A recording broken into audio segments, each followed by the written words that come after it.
Hello friends, welcome back to our channel. இன்னைக்கு நம்ம ஒரு இன்ட்ரெஸ்டிங்கான வீடியோ தான் பார்க்க போகிறோம். ஸோ என்னன்னு பார்த்தீங்கன்னா, இன்னைக்கு என்ன ஸ்பெஷல்னு பார்த்தீங்கன்னா, மட்டன் பிரியாணி மட்டன் தால்ச்சாவும் செஞ்சுருந்தோம். ஸோ இந்த ஸ்பெஷலான மட்டன் தால்ச்சா எப்படி செய்யலான்னு பார்க்கலாமா? இந்த மட்டன் தால்ச்சா செய்யறதுக்கு 1/4 கிலோ அளவு நெஞ்செலும்பு பீஸ் இருக்கும்ல, ஸோ அதுதான் எடுத்துருந்தேன். ஸோ அதுலேயே பார்த்தீங்கன்னா கொழுப்புனா இருந்துச்சு. ஸோ ஈரல், நெஞ்சு முள்ளு எல்லாத்தையும் நல்லா வெந்நீரில் வாஷ் பண்ணிட்டு நம்ம வேக வச்சு எடுத்துக்கலாம். 2 விசில் வச்சா போதும், 2 விசில்லேயே உங்களுக்கு அழகாக வெந்துடும். ஸோ மட்டன் தால்ச்சோட ஃபர்ஸ்ட் ப்ராசஸே மட்டன் வேக வைக்கிறதாங்க. துவரம் பருப்பும் கடலை பருப்பும் ஈக்குவல் அமௌண்ட் எடுத்துக்கணும்.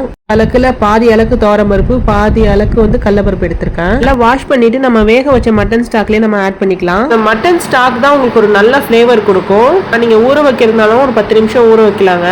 ஸோ பாருங்க, நம்ம விசில் வச்சுக்கலாம். விசில் வச்சு சிம்ல வச்சிருங்க. நம்ம ஸ்டவ் ஆஃப் பண்ணல. அப்புறம் ரிலீஸ் ஆனதுக்கு அப்புறம் பாத்தீங்கன்னா வெஜிடபிள்ஸ் நம்ம கட் பண்ணி வச்சிருந்தோம், அதை சேர்த்துக்கலாம். தால்ச்சாக்கு என்னென்ன காய்கறி சேர்த்திருக்கோம்னு பாத்தீங்கன்னா, கேரட், வாழைக்காய், கத்திரிக்காய் நம்ம சேர்த்திருக்கோம். முக்கியமா நம்ம மாங்காவும் சேர்க்கணும். வெஜிடபிள் நம்ம வந்து உப்பு சேர்த்துக்கலாம். இப்போ வந்து நம்ம பிரியாணி மசாலா ரெடி பண்ண போறோம். ஸோ என்னென்ன இன்கிரீடியன்ட் ஆட் பண்ண போறேன்னு மேல கேப்ஷன்ல கொடுக்குறேன் பாருங்க. நல்லா ரோஸ்ட் பண்ணிட்டு ஆற வச்சுட்டு நம்ம மிக்ஸி ஜார்ல ஆட் பண்ணிக்கலாம்.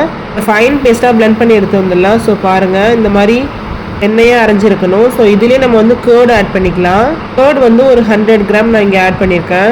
ஒரு க்ரீமி கன்சிஸ்டன்சிக்கு ரெடியாகி வந்துடுங்க பிளெண்ட் பண்ணி எடுத்தேன்னு சொன்னால். இன்னைக்கு வந்து நம்ம மட்டன் பிரியாணி செய்யறதுக்காக ரெடி பண்ணிட்டு இருந்தோம். ஸோ அதுலேருந்து நம்ம அந்த மசாலாவை கொஞ்சமாக நம்ம எடுத்து 2 டேபிள் ஸ்பூன் மாதிரி நம்ம எடுத்து தால்ச்சால சேர்த்துக்கலாம். இதுலயே வந்து ஒரு 1/2 டீஸ்பூன் மல்லித்தூள் ஆட் பண்ணிக்கலாம். ஸோ இந்த நம்ம ரெடி பண்ணோம்ல அந்த பிரியாணி மசாலா, ஸோ அதுதான் உங்களுக்கு நல்ல டேஸ்ட் என்ஹான்ஸ் பண்ணி கொடுக்கும். காய்கறியிலே கொஞ்சமா உப்பு சேர்த்து வேக வச்சு எடுத்துக்கலாம்.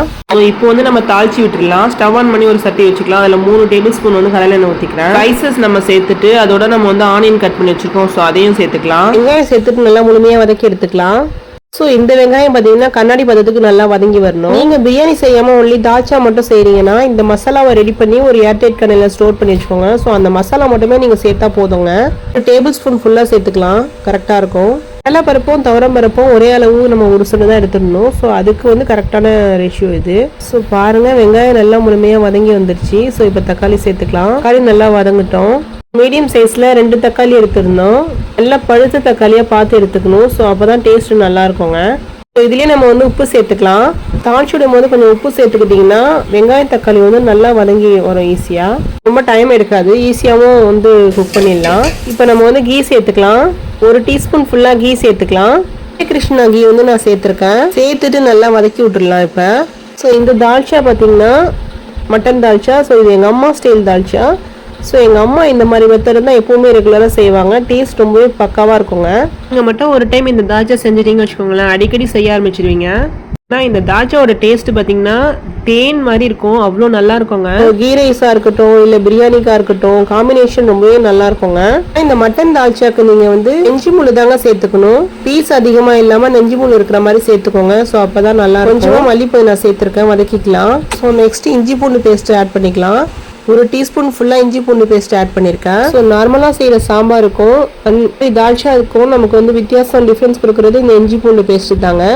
ஸோ இது போடும்போது ஃப்ளேவர் ரொம்பவே நல்லா இருக்கும். ஸ்பைசஸ் சேர்த்துக்கலாம். மஞ்சத்தூள் வந்து ஒரு 1/2 டீஸ்பூன் சேர்த்துக்கிறேன். மிளகாத்தூள் பார்த்தீங்கன்னா ஒரு 2 டேபிள் ஸ்பூன் ஃபுல்லாக சேர்த்துக்கலாம். வெஜிடபிள்ஸ் கொஞ்சம் அதிகமாக சேர்த்துக்கிறதுனால காரம் வந்து அதிகமாக இல்லாமல் பர்ஃபெக்டாக இருக்குங்க. நம்ம பச்சை மிளகா கூட சேர்த்துக்கலாம். தாளிப்பில் நம்ம ஊற்றுறதுக்கு முன்னாடி வெங்காயம் தக்காளி நல்லா மசஞ்சி வதங்கிருக்கணும். தால்ச்சாக்கு பார்த்தீங்கன்னா கருவேப்பிலையும் நம்ம சேர்த்துருக்கோம். தாளிப்பில் வேக வச்ச வெஜிடபிள்ஸ்லாம் ஓரளவு வெந்ததுக்கு அப்புறமா நம்ம வந்து ஸ்டவ் ஆஃப் பண்ணிடலாம். அதாவது நம்ம ஒரு ஆவி வைக்கணுங்க. இப்போ தாளிப்பில் ஊற்றிக்கலாம். மட்டன் தால்ச்சா ஊற்றிட்டு நம்ம வந்து தண்ணி கழுவி ஊற்றிக்கலாம். தால்ச்சாக்கு பார்த்தீங்கன்னா நம்ம புளி கரைச்சல் சேர்த்துக்கணும். ஸோ அப்போ தான் ஃப்ளேவருமே ரொம்ப நல்லா இருக்குங்க. கட் பண்ணி வாஷ் பண்ணி வச்சுருக்கேன் மாங்காய் ஆட் பண்ணிக்கலாம். ஒட்டு மாங்காய் நான் சேர்த்துக்கிறேன். ஆவி காட்டும் போது கூட நீங்கள் சேர்த்துக்கலாம். இது வந்து நீங்கள் சட்டியில் சேர்க்கும் போது உங்களுக்கு வந்து உடையாமல் வெந்து வரும். ஸோ அதுக்காக தான் நான் சட்டியில் சேர்த்துருக்கேன். தாளிப்பில் ஊற்றின கையோடு நீங்கள் வந்து மாங்காய் சேர்த்துக்கலாம். ஸோ இதில் லாஸ்ட்டாக மேலே மல்லிப்பொடி ஆட் பண்ணிக்கலாம். வெஜிடபிள்ஸோட நம்ம ஃபுல்லாக கொஞ்சம் மிக்ஸ் பண்ணி விட்டு எடுத்துக்கலாம். கத்திரிக்காய்னா உடையாமல் நம்ம செய்யணும். ஸோ கத்திரிக்காய், வாழைக்காய்னா இருக்குது பாருங்கள், லைட்டாக மிக்ஸ் பண்ணி விடணும். ஸோ புளி கரைச்சல் சேர்த்துக்கலாம். புளி ஊற வச்சு எடுத்துடணும். ஸோ அதை நம்ம சேர்த்துக்கலாம். புளி புளிக்கரைச்சல் பார்த்தீங்கன்னா ஒரு நல்ல ஃப்ளேவர் கொடுக்கும். கொஞ்சமா சேர்த்துக்கிட்டா போதுங்க. ஸோ புளி சேர்த்துட்டு ஒரு கொதி விட்டுடலாம். புளிக்கரைச்சல் சேர்த்துட்டு ஸோ நெக்ஸ்ட் பார்த்தீங்கன்னா சின்ன வெங்காயம் நம்ம உரிச்சு வச்சிருந்தோம். அதை மிக்ஸி ஜார்ல சேர்த்து பிளண்ட் பண்ணி எடுத்து வந்துடலாம். பல்ஸ் மோட்ல வச்சு பிளண்ட் பண்ணி எடுத்து வந்துடலாம். அதாவது சின்ன வெங்காயம் சேர்க்கும் போது ரொம்ப வெண்ணையா இல்லாம கொஞ்சம் குறன்னு இருக்கிற மாதிரி பார்த்துக்கோங்க. சின்ன வெங்காயம் சேர்த்துட்டு ஒரு 2 கொதி நம்ம வச்சு ஸ்டவ் ஆஃப் பண்ணலாங்க. இல்லைன்னா மாங்காய் வந்து உங்களுக்கு உடஞ்சு போயிடும் அங்கங்க. நம்ம வந்து இன்னைக்கு ஒட்டு மாங்காய் தான் சேர்த்திருக்கோம். அதனால நல்ல ஃபிளேவர் கொடுக்கும் உங்களுக்கு. இந்த குழம்பு நீங்க ஒரு டைம் செஞ்சிட்டீங்கன்னு வச்சுக்கோங்களேன், செம்ம டேஸ்டா இருக்கும். கண்டிப்பா ட்ரை பண்ணி பாருங்க. பக்கத்திலே பாத்தீங்கன்னா மட்டன் பிரியாணி ரெடி ஆயிடுச்சு. தால்ச்சாவும் பாத்தீங்கன்னா ரொம்ப அழகா ரெடி ஆயிடுச்சு பாருங்க. வெஜிடபிள்ஸ்னா உடவே கிடையாது, அங்கங்க அப்படியே முழுமையா வந்திருக்கு பாருங்க. நீங்க வந்து சின்ன வெங்காயம் மாங்காய் சேர்த்துட்டு புளி சேர்த்துட்டு ஒரு 5 நிமிஷத்துல இருந்து 8 நிமிஷம் நல்லா கொதிக்க வச்சுட்டு ஆஃப் பண்ணிடுங்க. ரொம்ப திக்காவும் இருக்க கூடாதுங்க, கொஞ்சம் தண்ணியா இருக்கிற மாதிரி இருக்கணும்.